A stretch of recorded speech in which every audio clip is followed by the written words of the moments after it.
Selanjutnya PKS. Oke, masih waktu. Mohon untuk tidak mengulang apa yang dititipkan tadi, Pak. Silakan, Pak. Silakan, Pak. Unmute, Pak. Oke. Baik, saya hormati dan rekan-rekan pimpinan, rekan-rekan anggota Komisi 8, Ibu Menteri Sosial, Bu Risma hari ini, beserta seluruh staf yang semuanya saya hormati. Assalamualaikum warahmatullahi wabarakatuh.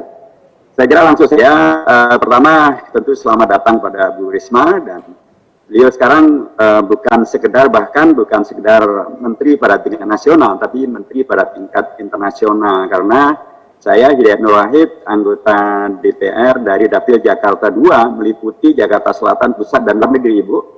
Jadi terkait dengan pandemi dan masalah sosial ini juga dampaknya terkena kepada warga Indonesia yang berada di luar negeri. Banyak pekerja Indonesia yang berada di Malaysia, yang ada di Hong Kong, yang ada di Taiwan, yang ada di Saudi Arabia bahkan, mereka terdampak dengan serius akibat dari terjadinya COVID-19, karena terjadinya pemutusan kerja, karena terjadinya lockdown, karena terjadinya mereka tidak bisa, akibatnya mereka menjadi miskin. Jadi karenanya sangat penting Ibu juga untuk mempedulikan dan melaksanakan kewajiban sesuai dengan sila yang kelima, keadilan sosial bagi seluruh rakyat Indonesia. Seluruh rakyat Indonesia itu ya termasuk yang mereka yang berada di luar negeri. Mereka yang kesusahan itu, mereka tidak punya pemasukan, mereka tidak bisa bekerja, mereka susah, tapi mereka tetap warga Indonesia. Karenanya penting untuk menjadi bagian daripada tugas Ibu sekarang dan akan datang. Karenanya dalam konteks perbaikan data, selain yang tadi telah disampaikan kawan-kawan, penting juga Ibu bekerja sama dengan Kementerian Luar Negeri untuk kemudian mendapatkan data-data yang lebih akurat terkait dengan problematika warga Indonesia yang terdampak COVID-19, masalah sosialnya, untuk kemudian bisa mendapatkan perlindungan dari negara.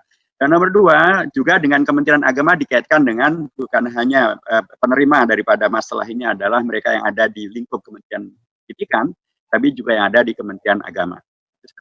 Dan nomor dua, Ibu, terkait dengan kita apresiasi bahwa Kementerian Sosial yang Ibu warisi sekarang akan Ibu lanjutkan ini, serapan anggarannya sangat tinggi, di atas 91%, dan itu sangat bagus. Tapi ternyata kan kejadian kasus yang kita semuanya sangat menyayangkan dan itu tidak boleh terulang kembali. Ke depan kita berdoa Bu Risma sukses, selamat, walafiat sampai selesai husnul khatimah.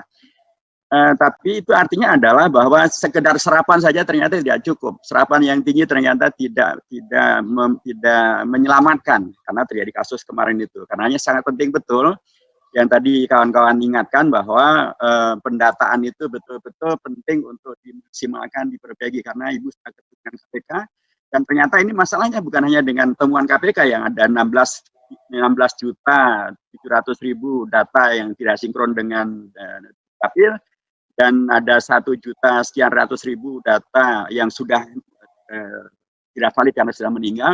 Ini juga temuan BPK. BPK juga menemukan hal yang sejenis. Bahkan di Jember Ibu tahu ada 23.000 lebih warga yang sudah meninggal ternyata masih dapat juga, bahkan banyak juga ratusan PNS. Jadi data ini sekali lagi memang sangat diperlukan untuk diperbaiki supaya tidak terulang kasus-kasus yang kemarin membuat kita semuanya prihatin. Itu selamat bekerja dan selamat bertugas, dan fokusnya memang adalah bukan sekedar kepada masalah belusukannya, tetapi adalah kepada bagaimana amanah ini bisa terlaksanakan dengan baik, karena Ibu sekali lagi bukan sekedar wali kota sekarang, Ibu adalah Menteri Sosial untuk seluruh rakyat Indonesia yang bahkan termasuk yang berada di luar negeri. Selamat bekerja Ibu. Assalamualaikum warahmatullahi wabarakatuh.